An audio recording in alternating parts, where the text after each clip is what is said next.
Pimps don't cry in quarantine, they don't shed a tear. The entertainment industry adapts itself to the ongoing coronavirus epidemic. I give my top 10 films of the 1990s, and I have a special guest on with me today to review a comedy classic. As to who that guest is, just a hint, I'm quarantined with him at the moment. I'm Joe Acierno, this is Real Talk.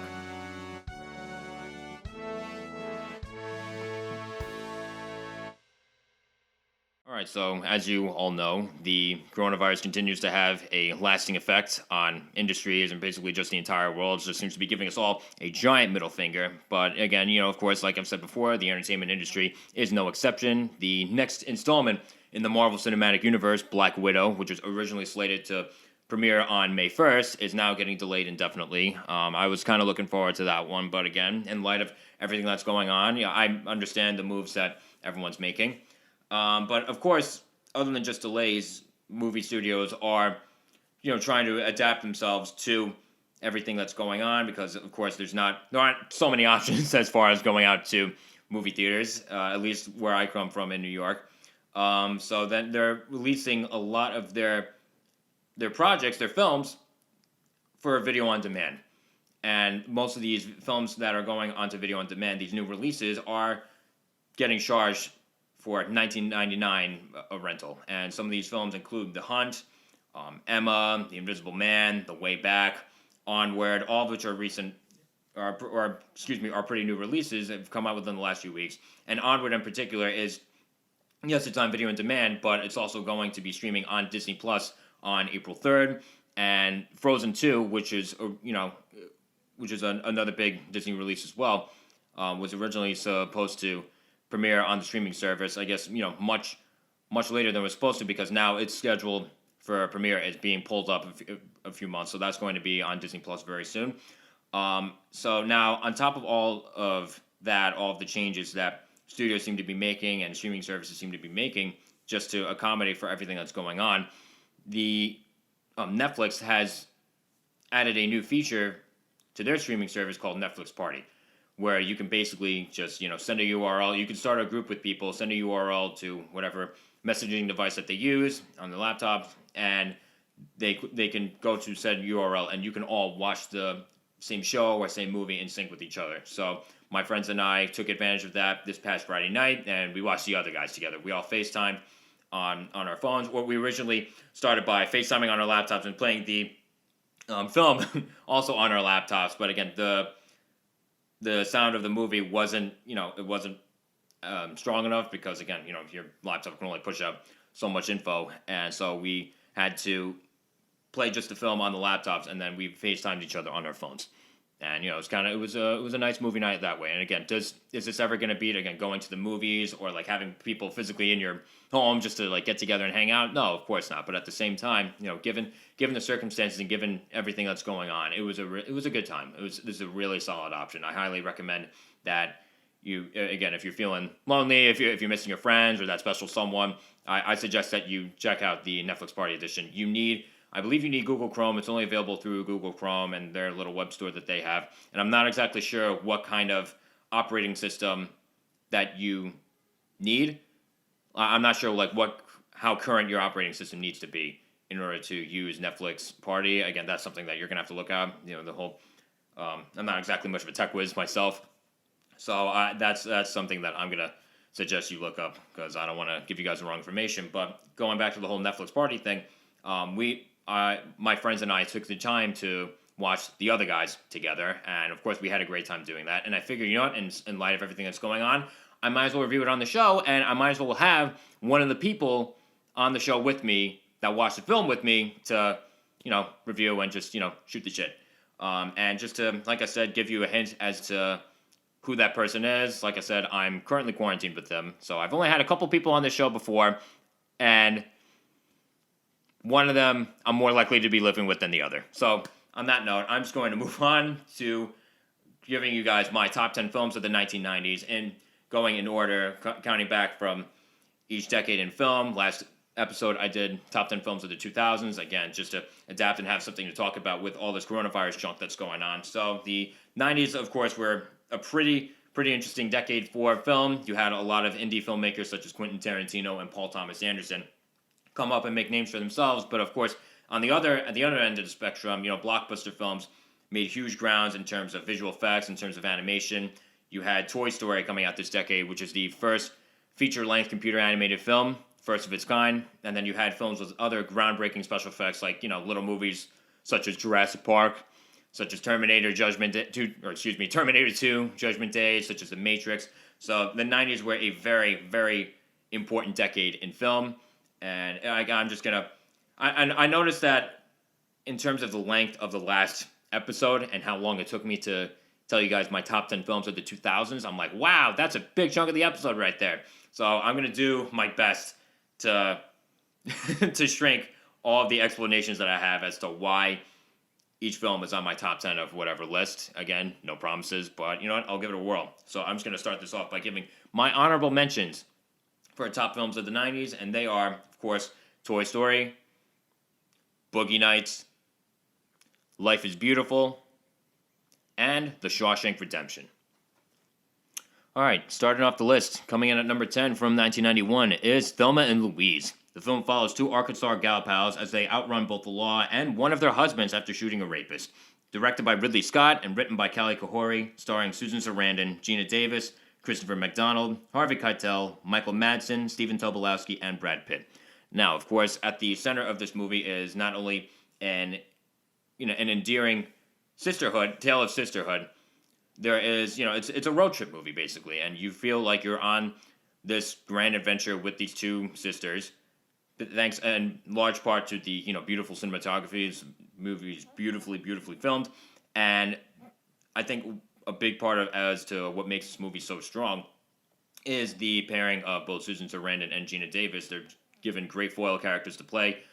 They kind of fill the gaps in each other that they both need in their lives. I think one is just a little bit more dependent on the other, but they still both have very much to serve to each other. And of course, their performances are absolutely terrific. Both of them were nominated for Best Actress.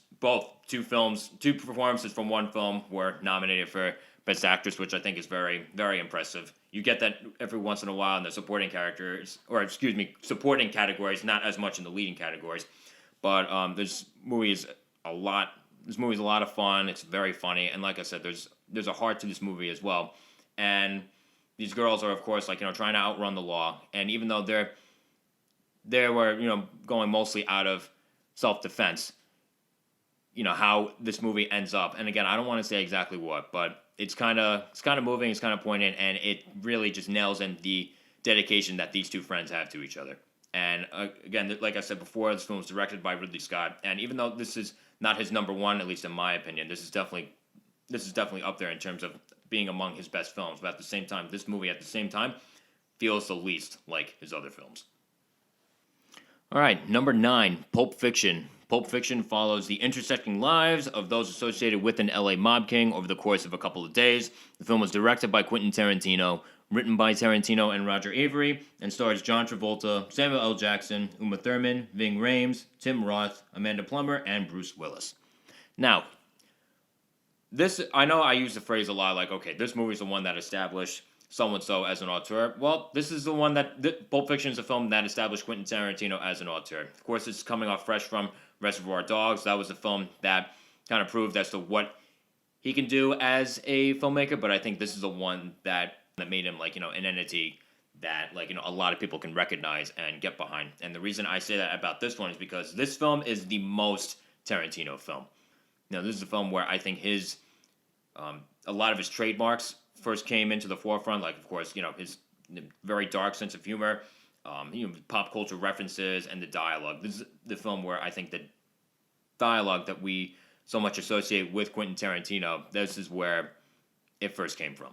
This is where it first really made its debut. Again, of course, like I said, in Reservoir Dogs, nothing to bash that movie at all, but this is where I'm anything really having to do with Quentin Tarantino, I can see in this movie more than Reservoir Dogs, or really more than a lot of his other movies, if I'm being honest. And again, this is this movie, I don't think it'll be for everyone exactly. If you're kind of easily offended, or if you cringe, at certain things, this might not be for you. It's very crude, but at the same time, very stylish to a fault. And just the way that he goes about telling the story, it's not necessarily a straight beginning to end way about telling the story. There's a very non-linear approach that he goes about telling this because, like I said before, there's a lot of intersecting storylines as that are associated with all these characters that are connected to this one LA mobster kingpin. But at the same time, all these stories that Tarantino kind of hops around with, they're all interesting and captivating in their own way. And kind of like in Once Upon a Time in Hollywood, towards the end, they kind of all crash together.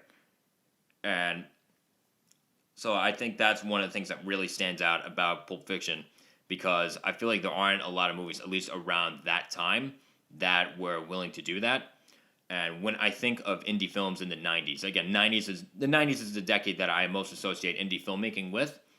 And when I think of the most 90s indie film possible, Pulp Fiction is the one that comes to mind. All right, coming up next at number 8, all the way from 1997, same year I was born, is Titanic. Now, the film, for anyone who honestly does not know what Titanic is about, it's basically Romeo and Juliet on a boat. Change my mind. Go ahead. He likes her, she likes him, she's engaged to another guy, one's rich, the other's poor, and all this happens on a boat that's doomed to sink. So, the film is directed and written by James Cameron and stars Leonardo DiCaprio, Kate Winslet, Gloria Stewart, Billy Zane, Bill Paxton, Francis Fisher, and Kathy Bates. Now, there is so much about this movie that's been parodied, which I think goes to show just how much of an imprint this has left in people, for better or for worse, obviously mostly for better, given the over $1 billion plus that it made at the box office, given the 11 Oscars that it won, tying with, at the time, Ben-Hur, later to be tied again by The Return of the King. And from a lot of the scenes, like the more iconic shots, just from, Jack holding Rose, towards the front of the ship, to the music, which has been parodied over and over and over again. And even then, you look past all the jokes when it comes to those, this is some great music. This is some fantastic music here. And there's a lot of emotional power to this movie that after all these years, I'm still kind of shocked that this movie is able to hold. I'll never forget when I think I first saw the movie when I was about 10. I was watching it with my family, and 3 hours and 14 minutes after we hit the play button, I was bawling my eyes out. And if I remember correctly, we had to watch Blades of Glory, which is a much lighter film just to offset everything that we were filming. I know it calmed me down a lot, but it's still kind of amusing, but at the same time embarrassing that that's what we had to do after watching Titanic, or after I watched Titanic for the first time. Of course, one of the things that the movie is very well regarded for is its visuals, of course, on top of its art direction, its costume design, where was the visual effects. And again, I think looking at just that alone, with everything else that the movie had going on, that was definitely one of the more ambitious film productions, at least, that I can remember. I don't remember too much else going on beforehand that could top the ambition that went into Titanic. And as far as this film, again, given the 3+ hour runtime, for it to be as entertaining as it is, for it to keep my attention as much as it did, I still think is very impressive. And to cap this off, of course, this is a James Cameron film. This is probably James Cameron's most famous film. This is the film that I at least associate with him the most, because this, like all of his other films, turns out to not only be a very ambitious and entertaining experience, but it's very immersive. You always feel like, you're right there in the middle of the romance that's blossoming, but at the same time, in the middle of this disaster, this tragic disaster that claimed, I believe it was over 1,000 lives in one night. So, props to James Cameron. And again, I think this is the film that made him more of a household name. Of course, he had the Terminator movies coming out before, he had Aliens, all of which are terrific movies, but so far, this is the film that he still has yet to beat. All right, coming in at number 7, all the way from 1994, the most influential events of the late 20th century are viewed through the eyes of a man with an IQ of 75. You guessed it, Forrest Gump. Directed by Robert Zemeckis, based on the novel of the same name by Winston Groom, and adapted for the screen by Eric Roth, and stars Tom Hanks, Gary Sinise, Robin Wright, and Sally Field. Now, like I said, this is directed by Robert Zemeckis, and something that I find very common in his films is that on top of the very warm and sentimental core that's in each of his films, or at least most of his films, there's a lot of, eye-popping work with visual effects, and this is no different with Forrest Gump. You have Forrest a lot of times like being somehow just like merged into real life archives, interviews, and like footage of him with iconic American figures such as John F. Kennedy, such as Richard Nixon, such as John Lennon. And again, even though there are certain times where it feels a little bit dated, like I can't help but look at the overall effect and how convincing the vast majority of it is, and I can't help but be amazed. And then on top of, like I said, everything that is synonymous with the Robert Zemeckis film and all of his other films, what separates Forrest Gump from the rest of them is the much bigger scale that this movie has. Again, this is the life story of this one man, starting all the way from he was a child and getting picked on because of his low IQ, and just going through all the rest of his life, how he views things, all of his triumphs and losses throughout the entirety of his life. And like I said, on top of it being very sweet and very sentimental, this is a very funny movie. Again, a lot of it is because of the perception from Forrest Gump and how he looks at the world and how people react to him looking at the world. And a lot of that is served up by Tom Hanks' absolutely legendary performance. He won the Oscar back-to-back for, of course, Forrest Gump, and then for the year before Philadelphia. And, of course, this is an iconic performance. This is the movie, or one of the films, where I first started being able to judge like how great an actor's performance is. And when I see the actor on the screen, but I identify them as the character they're playing, that's how I know an actor or actress has done such a truly amazing job. Number 6, L.A. Confidential, another movie that's just as old as I am. The film is about 3 L.A. cops, one ambitious, one hot-tempered, and one sleazy, as they investigate a series of murders in 1950s Tinseltown. The film was directed by Curtis Hanson of Wonder Boys and more prominent 8 Mile fame, and is based on the novel by James Ellroy, written for the screen by Hanson himself and Brian Helgeland, and stars Russell Crowe, Guy Pearce, Kevin Spacey, Kim Basinger, Danny DeVito, and James Cromwell.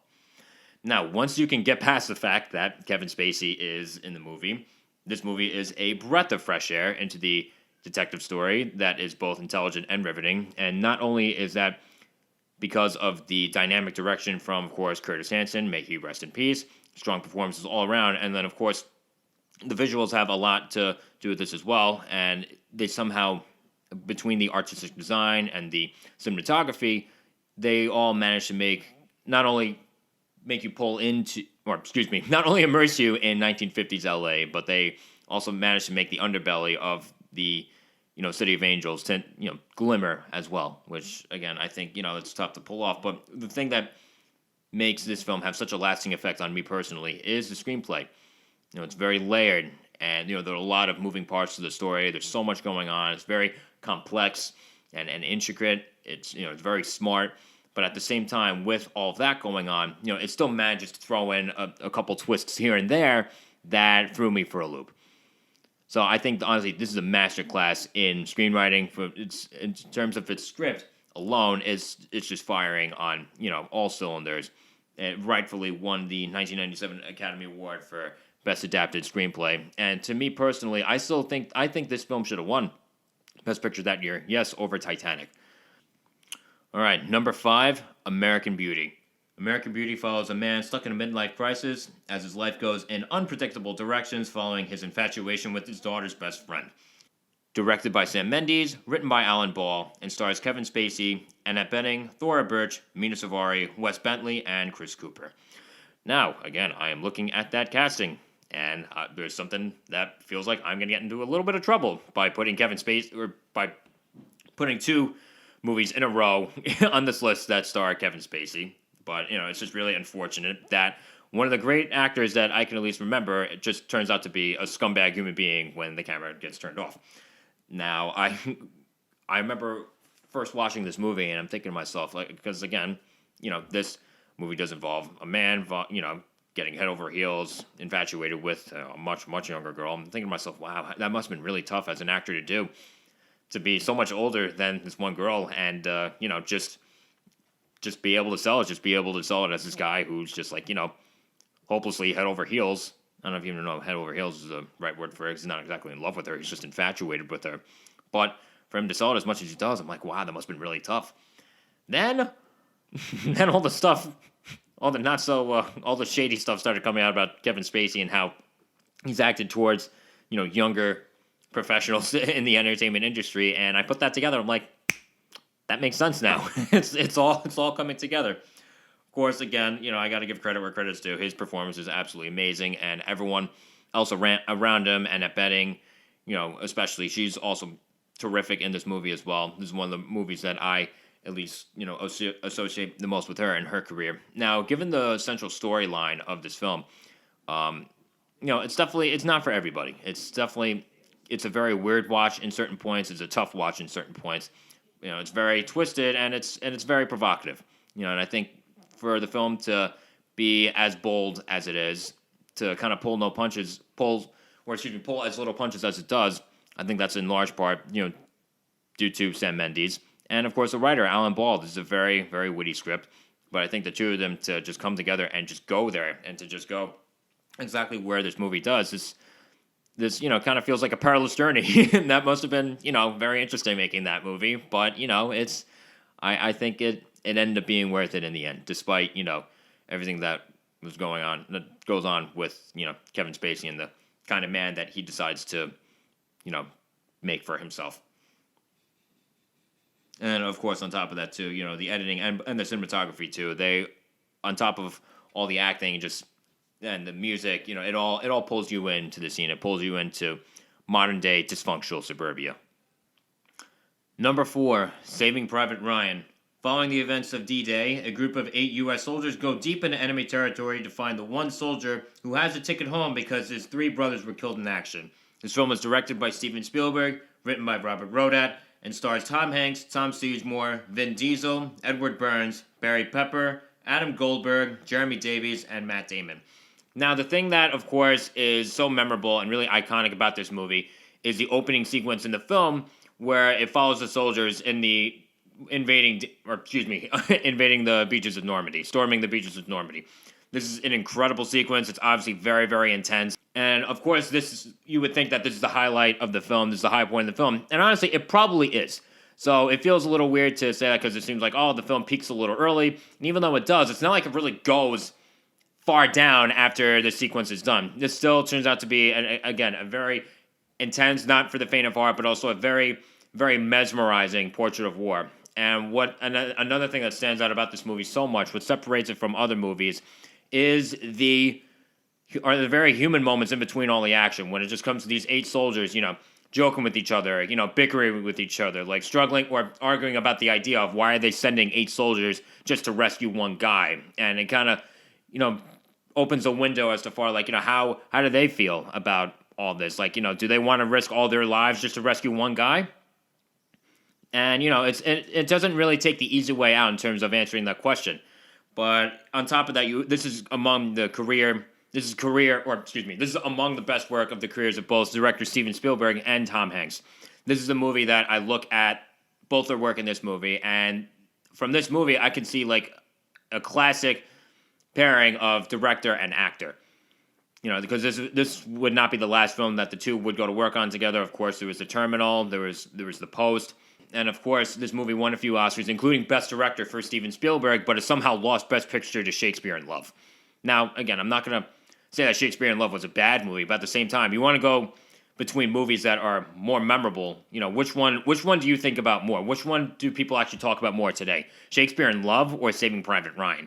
And if you know the answer to that one, and it's not even close, the amount of fame and prestige that, it has been earned between the two. All right, number 3, The Lion King. After being tricked into running away from his home, a young lion prince must find it in himself to take his rightful place as king. The film was directed by Roger Allers and Rob Minkoff. The screenplay is written by Irene Mecchi, Jonathan Roberts, and Linda Wolverton, loosely based on Hamlet by William Shakespeare, and stars Matthew Broderick, Jonathan Taylor Thomas, Rowan Atkinson, Nathan Lane, Moira Kelly, Ernie Sabella, Robert Guillaume, James Earl Jones, and Jeremy Irons. Now, anyone who's had any kind of conversation with me about movies, about animated movies, about Disney movies, knows that this is my favorite film of all time in both of those categories. I don't think animation has ever gotten anywhere better than The Lion King. I don't think Disney has gotten anything better than The Lion King. The only film I can think of from Disney that's gotten anywhere close to The Lion King is honestly probably Pinocchio. Fantastic movie as well, but honestly, it just does not. I don't think any of them beat The Lion King. And this, of course, is part of the Disney Renaissance era that took place from the late 80s and went into the 90s with films like The Little Mermaid, Beauty and the Beast, Aladdin, which were all, solid movies for sure. But this one, for a lot of different reasons, feels like it's cut from a different cloth than not only other Disney movies of this era, but other Disney movies, period. A lot of that, I think, has to do with the music. You had different people going about doing the music. Disney usually would get Alan Menken to spearhead the music for their films, but this time around, they got the legendary Hans Zimmer. He won the Academy Award for this particular score. This is his only Oscar. This is, without a doubt, the greatest film music I've ever heard, period. I know I've been talking a lot about film music when I do like these top 10 lists, or really just when I review a movie in general, but no, this is my favorite musical film score of all time. This is absolutely incredible. It touches on such a wide range of emotions, and not just its music, but in terms of its, just emotion and its storytelling as well. This is definitely a much darker, much more mature film than other Disney films. There are certain themes and certain ways that it goes, and I don't want to give. I feel weird saying I don't want to give too much, but who hasn't seen The Lion King? It's you know exactly why this is a much darker film than most of the other films that Disney has offered. Of course, this is a very emotionally resonant film as a result of Disney willing to be bold and take that direction into the darker place. There are, of course, an array of colorful and all-around unforgettable characters across the board. The voice performances all around are very, very strong. And of course, you have Jeremy Irons playing Scar. At least in my mind, he's a standout. I know that the Academy doesn't usually award voice performances in their acting categories, but I think they should have made an exception for Jeremy Irons in this particular movie. He's absolutely incredible. The animation is just absolutely stunning. And of course, to put this all together, there's just an epic coming-of-age story. This is probably the greatest coming-of-age story that I've ever seen. This is a film that I've watched, honestly, probably 1,000 times since I was 2 years old, and it has not gotten old since.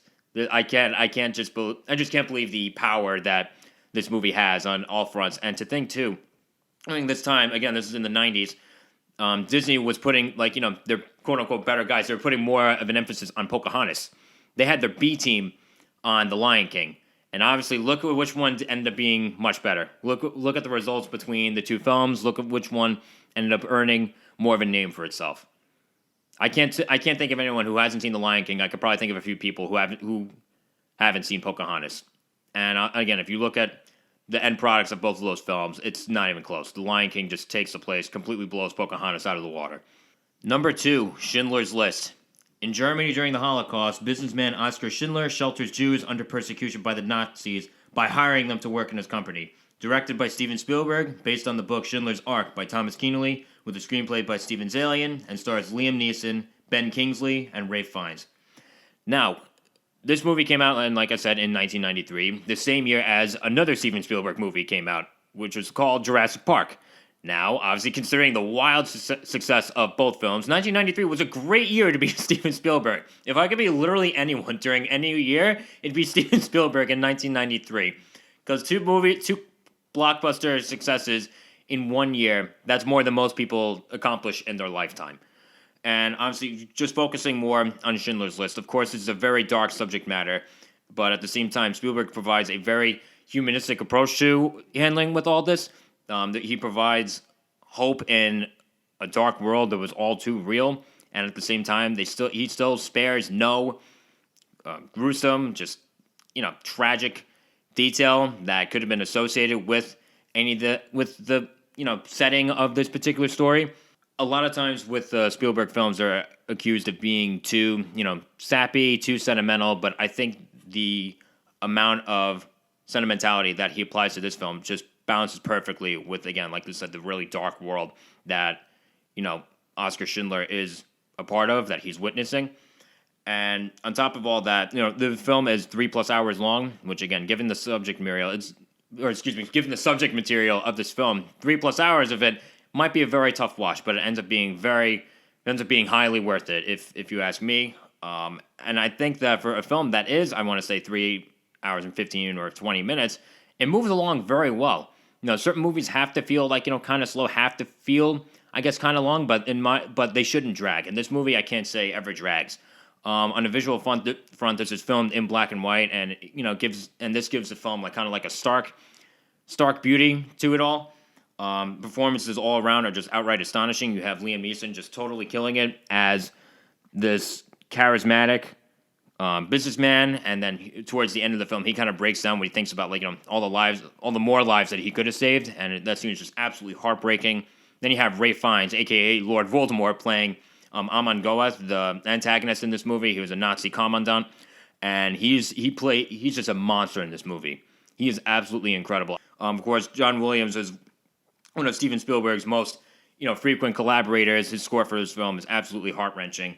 I look at the amount of prestige that this film has earned for itself. 7 Academy Awards, millions of dollars made, and this is consistently regarded all around as one of the greatest films ever made. And, and rightly so. And this is one of those films that I automatically associate with Steven Spielberg. I think this is a crowning achievement in his filmography and all of his years of filmmaking. I don't think he's made a film better than Schindler's List ever since. He came pretty close with Saving Private Ryan. And to be fair, I haven't seen Munich in a while. So that one, I don't know, maybe my mind will change on that one. But for the time being, Schindler's List is by far the movie that I associate most with Steven Spielberg. And considering everything, going on with the movie and how it all came out, I can't imagine anyone else other than Steven Spielberg making this particular film. Okay, and at long last, my number one film of the 1990s comes all the way from the beginning of the decade, and that movie is Goodfellas. Goodfellas follows a hoodlum as he rises and falls in the ranks of the New York Mafia from the 1950s to the 1980s. The film was directed by Martin Scorsese and is based on the book Wise Guy by Nicholas Pileggi, and is adapted by Pileggi and Scorsese for the screen, and stars Ray Liotta, Robert De Niro, Lorraine Bracco, and Joe Pesci. Now, what can I say about Goodfellas other than this movie very much changed the way that I look at movies? It exposed me to certain things in filmmaking and storytelling that I didn't know you could do. Just take a look at the storytelling alone. On top of the dialogue with so many iconic lines, you have the funny house scene that are actually, I'm pretty sure that was improvised. I don't know if that's the best example, but you have the voiceover narration. You have Henry Hill, who's played by Ray Liotta, the main character, and it never once feels gratuitous. It never once feels like they're just using it to gloss over certain things that should be shown, that need to be shown in a scene. And it just did a great job of just providing perspective, like an inside perspective of this one guy who witnessed so many terrible things going on in the mafia. And not to say that he wasn't a part of them too, but at the same time, it just helps give this fly on the wall feeling because the narrator is an actual fly on the wall, or was an actual fly on the wall. And another thing that this film epiphanized me to was the fact that the main character or the protagonist doesn't necessarily have to be the good guy. And looking back on it, it's just kind of interesting how I was watching this movie and I'm just watching these guys just do all these terrible things. And I remember questioning myself, like, oh my God, do I like this? Am I okay with this? Is this okay? Is this okay for them to be doing this? And, you would think that, at least for that time, that the bad guys being the focus for as long as they are might be a little bit off-putting or might drag a little bit, but no, they managed to make these terrible human beings just be so captivating throughout the 2.5 hours of this movie's runtime. And then a lot of that is aided by the performances all around. Everyone knocks it out of the park. But in particular, of course, the standout, and I think the most infamous performance in this film comes from Joe Pesci as the psychotic Tommy DeVito, won him the Academy Award, and rightfully so. And then, of course, you have Lorraine Bracco playing Henry Hill's wife, who was outstanding as well. She was nominated, absolutely should have won. She lost to Whoopi Goldberg in Ghost. Come on, that's a joke. But on top of that, and on top of just the filmmaking itself, this is very much the most Martin Scorsese film that I can think of. A lot of his trademarks are in this film. Like I said, the voiceover narration. This movie introduced me to the freeze frame that has become apparent in a lot of his movies. such as Casino, such as The Wolf of Wall Street, and I noticed between the voiceover narration and kind of like just razor sharp dialogue, and then like the freeze frame in in the editing process, I noticed that when I go about writing certain things, that's very much influenced me in a way. Like I'm trying to like kind of get out of like just trying to like copy like a master of his craft, but at the same time like this movie influenced me so much that I never really thought of it as just like, oh, I'm just trying to be like Martin Scorsese. It just felt like an instinct. And then of course like most other Martin Scorsese films, the film is very gritty, very gruesome, and from what I understand, I remember watching a documentary about the making of the film, and they had to fight very hard to keep the gruesome details of all the violence in the film. And I'm just thinking like imagine if they didn't get their way in that department, this movie wouldn't be nearly as impactful. It wouldn't, it wouldn't stand out nearly as much as it does. And of course, this movie has a very, very dark sense of humor. It's very funny. Like I said, it makes, I don't know if I could say it makes light of all these terrible things that these mobsters are doing, but it definitely finds a way to make them very, very funny. With the amount of fame and prestige that this movie has earned for itself, of course, it was nominated at the Academy Awards for a slew of awards, including Best Picture, and it somehow lost most of its awards that it was nominated for to Dances with Wolves, including Best Picture. Now, again, Dances with Wolves, it's a good movie, but at the same time, what's the movie that people really talk about more? What's the movie that has stood the test of time better than Dances with Wolves? Or excuse me, out of those two movies, which one has stood the test of time better, Dances with Wolves or Goodfellas? Goodfellas, by far. It's not even close. So, again, this movie has just shown me so many important lessons about filmmaking and storytelling, and this is, I think, this is the peak of Martin Scorsese's filmography, and that's not to say that, he hasn't gotten anywhere near to the height that he hit with Goodfellas, but as I said before, not only is this the most Martin Scorsese film, this is the best Martin Scorsese film. This is his masterpiece. This is the movie that I think that myself and as well as everyone else who thinks anything of Martin Scorsese tends to associate him with the most. Okay, and to cap off the show today, remember how at the beginning of the episode I mentioned watching a comedy classic with friends via Netflix party, and how the person I was going to review the film with, I am currently quarantined with? Ta-da! Il mio fratello, Mike Acierno. How are you today? I'm pretty good. How about you? Well, I mean, I'm stuck in my house, and I've been stuck for the past week, and it blows, but I'm good. How about you? I was going to say something a little bit more upbeat, but you kind of just hit the nail right on the head. So just say it. If you're doing better than me, it's fine. I don't care. No, I'm not. You're still working. I'm not. Oh, true! I'm not at the moment. Work from home. Yeah, no, but I mean, considering what it is, this it's okay. It's okay. True. Yeah. All right, that's fair. Yeah. You don't seem too convinced. But I'm not convinced. This sucks. But no, I mean, considering and we watched this via the Netflix party with Jordan and Steph. Your other half, and I gotta say it was a good experience. Better half, but yeah, sure. Yeah, better half. Oh, so now he's. What'd you do? What'd you do that you're kissing up now? Nothing. What? I didn't do anything. All right. I guess I'm supposed to buy that for now. But no, considering what it was. I think it was a good experience. Does it beat having people over at your home or going out to the movies to watch it? No, I can't say it does. But considering everything, I think it's a solid option. I really do. Yeah, definitely a solid option. I mean, if it's that you're seeing or not interacting with anybody at all ever, then yeah, it's way. By far. And that comedy classic that we're going to review today is The Other Guys, starring Will Ferrell and Mark Wahlberg. Mike, do you wanna tell the nice people what this movie is about, or should I just do that? Yeah, it's your job. You go for it. It's my job that I'm not getting paid for. So the movie follows a comically unfortunate series of events as they take course after two mismatched cops try to take up the mantle left behind by two fallen heroes. Wait, all I have to do is just read that? Pretty much, okay. yeah. I didn't realize that we were actually planning this. My bad. Yeah, it's fine. You'll redeem yourself. Don't worry. The film is directed by Adam McKay and is written by McKay and Chris Henchy. I beat you. Yeah, there you go. Can you want to read? I said oh my god, I said Will Ferrell and Mark Wahlberg already. Do you want to read the rest of the names, Michael? Yeah, sure. Why not? Michael Keaton, Eva Mendes, Rob Riggle, Damon Wayans Jr., Samuel L. Jackson, Dwayne Johnson, Ray Stevenson, and Steve Coogan. Who does Steve Coogan play? Steve Coogan is David Ershon. He's the guy who everyone's after. Oh, yeah, the billionaire. Yeah, the billionaire.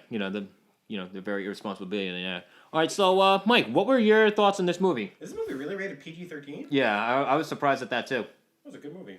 It was a funny movie. Those are my thoughts. It's a funny movie. It's a good, like, if you're into buddy cop movies, then go for it. It's not an Oscar winner, but it's absolutely not. And as far as like non-Oscar winners goes, this is really solid. Here's the thing. This is, like I said, this is directed by Adam McKay, same director who before the other guys also did movies like Talladega Nights, Anchorman, and Step Brothers. Yeah. And all those movies, especially Step Brothers, are stupid done really, really well. Yeah. Whereas this one, I think in terms of the intelligence level, is a bit above Step Brothers, if I'm being honest. There's certain concepts that it plays. Let's be real. I mean, basically, Dora the Explorer is above Step Brothers. Yeah. I mean, come on.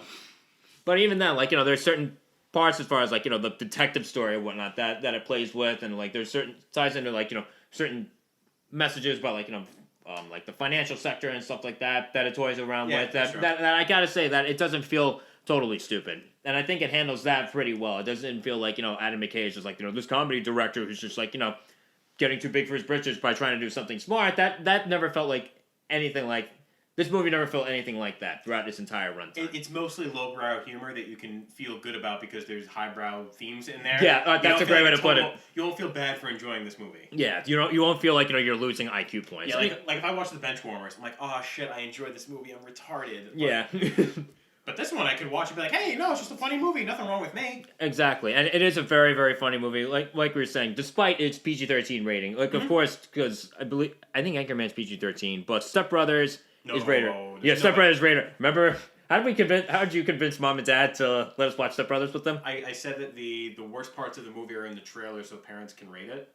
And that's definitely not true. Yeah, that's far from true. Did you also tell them it was PG-13, and for whatever reason they just didn't hit the info button? I could have sworn that you said it was PG-13. No, I don't remember. I probably said R. I was like, no, that's as bad as it gets in the trailer. It's not. There was a graphic sex scene in that movie, which made me actually made me regret suggesting we watch the movie in the first place because there's nothing more awkward than watching that with your parents. Yes, yeah. So thank you for that one, Michael, so much. But no, live and learn. But yeah, like you said, despite since there's a lot of like lowbrow humor, as you were saying, but like it works very well. Like despite it being a PG-13 movie. I mean, anything with Will Ferrell, I'm going to think is hysterical. I just finished watching Semi-Pro for the first time. It's a pretty old movie. I'd never seen it before. It's hysterical.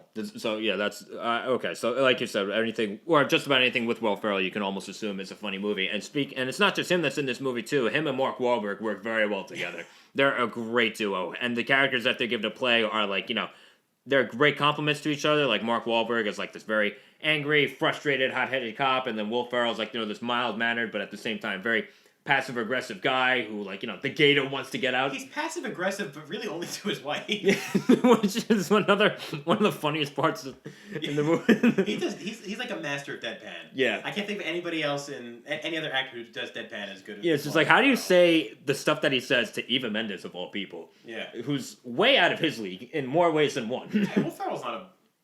Yeah, all right. Yeah, he's not a bad-looking guy, but he's got nothing on his movie wife. That's usually how it goes in his movies. That's fair. But no, the two of them work very, very well together. Maybe he's packing. You don't know. I'm sorry. Keep going. Maybe he's just a really nice guy. Or a really fat cock. Can I say that? I'm sorry. No, you can't. It's just Mom's watching this too. I'm not editing this out at all. Right, you keep going. Yeah, we'll blow through this as fast as possible. We'll just rip the Band-Aid off. Something else that ended up being better than I originally would have thought. I didn't think it would be bad, but I didn't think it'd stand out as much as it does. The music in this movie is actually pretty solid too. Yeah, it's kind of reminiscent of like those old buddy cop movies. There's like a nice piercing jazz note in there that they play when things are going wrong. And like I remember watching. I think this movie first came out in like 2010. I was 13 when we saw it. And I remember listening to that, and I'm like, wow, I'm actually going to remember that. This isn't just going to be like, this isn't like the score for Onward, where it's just like, a staple. It just fills like, some kind of gap that I guess didn't really need to be filled. Like, this actually stands out a bit more. Yeah, like you hear like a really bluesy note, you're like, ooh, they're sad. It's like, wow. If you hadn't seen anything in the movie up until that point, you'd be like, oh, something sad's happened. Yeah. But on top of that, then you have the soundtrack too, full of old and new songs. Because, like, of course, who can forget Pimps Don't Cry? That was another thing. I forgot Because, like, I had seen this movie, like, way before we watched it this past weekend, but, like, they start singing that song in the movie, and I totally forgot about it it. existed, yeah. Like, that's what I love. Like, there's so many, like, memorable gags in this movie that I did remember going into it, and, like, I was anticipating. But then the Pimps Don't Cry scene, when Eva Mendes is singing that to Will Ferrell, I laughed my ass off. I totally forgot that was in there. Or when the Chief keeps making TLC puns. Oh, my God. It's like, come on, it's not funny anymore. I don't know, what are you talking about? Like, what's TLC? What is TLC? They're a band. I thought they were a band. I thought they were some. Is it bad that when I first thought of TLC, like when they're saying the movie, I thought the television network. Yeah, right? like Johnny K plus 8, all those godforsaken hours that Catherine had control of the remote, and we had to watch Johnny K plus 8. Background context: Catherine is our younger sister, but those are hours upon hours that we will never get back. I enjoyed it a little bit. John was the only reason to watch that show. John was actually funny. Kate was aggravating. But a couple other things that the other guys, not John K plus 8, the other guys has going for it. The action sequences are actually pretty well done in this movie too. And even those are really funny too. Yeah, they're fun and funny. Yeah. But again, given like the kind of movie that this is, because it is a buddy cop movie, but also it is a lowbrow comedy movie. You wouldn't expect anything on the technical front to be like anywhere near impressive or hell even average. Yeah. And this movie, and like it's nothing. It's not like Saving Private Ryan action grade, of course, but like no, it's does a little more than you would expect it to do. Yeah. And I like it when movies, especially in this particular genre, step up to being just a little bit more than just like a dumbass comedy. Even then, there's certain jokes in the movie that like you see, you're like, what's gonna happen? And then the answer is you didn't realize that the answer was really obvious the entire time, like what the joke was gonna be. Like when The Rock and Samuel L. Jackson, they're like, you think what I'm thinking, partner? They're like, aim for the bushes. And then they give a fist pound, and then they jump off the building, and they're falling for like 15 seconds. You're like, how are they going to get out of this? And then they just don't. die. They don't. And that was it. I nearly should have brick laughing at that in the theater, too. I'm like, wait, did they just kill they just killed these two really big actors? Wait a minute. I didn't know they could do that this early into the movie. And then Mark Wahlberg's like, there wasn't even an awning. Another building off that, another thing that works so well about this movie is just how quotable this movie is too. Because like again, this is an Adam McKay film. Step Brothers, Talladega Nights, Anchorman. All those movies have like so many like memorable quotable moments, and this movie is no stranger to that concept as well. I just noticed that like anyone that I'll say a line from this movie to, they'll know exactly what I'm talking about. Like that's the kind of movie that this is. Like what though? Like anything as far as like Gator wants. Oh, what the hell's the line when Gator wants his gat. Yeah, Gator wants his gat, and Michael Keaton just gives him immediately scrambles for it. Or I am a peacock. You gotta let me fly. Peacocks don't fly. Just let them have it, Captain. Yeah, exactly. And then there are a lot of on top of just like really funny lines. There are a lot of like great running gags that go throughout this movie too that never feel out of place or forced or anything like that. Like I said, the TLC references. Dirty Mike and the boys. We will have sex in your car. Yeah. But no, all around, this is just like a really, really funny movie, and I think this is like a step above like McKay's previous work. Because like if you look at like Adam McKay's filmography, like I said, he did the other comedies that I mentioned before. After this one, he did, I believe, Anchorman 2, and then after that one, he did The Big Short. The Big Short, which again is a serious movie. Yeah, that's it's got like it's got a comedic edge to it, but it's a much more serious movie, just based alone on how like the heady concepts that one deals with as well, with everything with the financial crisis. Because and I remember thinking to myself, at least after watching the other guys this past weekend, if Adam McKay jumped from doing Step Brothers to The Big Short, that leap wouldn't have made any sense. But I feel like the other guys was the movie that he had to do in order to get himself in the right, mindset or really territory to be able to pull off something like The Big Short. Yeah, okay, that's a good way of putting it. Because it's like stupid funny to like mildly stupid funny to serious movie instead of just stupid funny to serious movie. Yeah, so like the shift isn't too crazy. Like the shift doesn't feel like it's too much out there. But honestly, I think next to The Big Short, which I honestly love, that's a movie I wish I could watch again. I think this, again. Yeah, I don't know where. Next to The Big Short, I think The Other Guys is probably Adam McKay's best movie. You know how I usually like to, go about like, giving a thumbprint on movies and whatnot. I do a 1 to 100. I'm like we both said, like The Other Guys isn't like a cinematic masterpiece, but honestly, I still feel like this is a very, very solid movie. Outside of it just being very, very funny, I'm gonna give it an 87. I'm gonna give it about the same, actually. Yeah, I think 87 is pretty Yeah, spot on. that's it's not fair. winning any Oscars, but it's a good time. Yeah, it's a great time, and even then, like I said, it has more going for it than just it being a good time. At least in my opinion. A lot of it must have gone over my head. Like I get what you're saying. Like it's more than a good time, but it's you don't watch it for that more than a good time. Exactly. Yeah, you watch it for the good time. Right. Yeah. Yeah. So okay, Mike, thank you very much for coming on today. I know you working from home. I can understand your schedule being packed, but I appreciate you making the time to come on the show. I'm 24 in sweatpants and slippers, Joe. I have nothing but time today. So yeah, on that cheerful note, don't forget to like, subscribe, follow. And stay in your houses, because if you don't, you're a piece of shit. Yeah, don't be like one of these assholes who are hoarding toilet paper for the respiratory disease that's going around, folks. Not bowel disease, not digestive disease, respiratory disease that's plaguing the world. So on that cheerful note, thank you, Mike. No problem. Bye. I'm Joe Acierno. This has been Real Talk.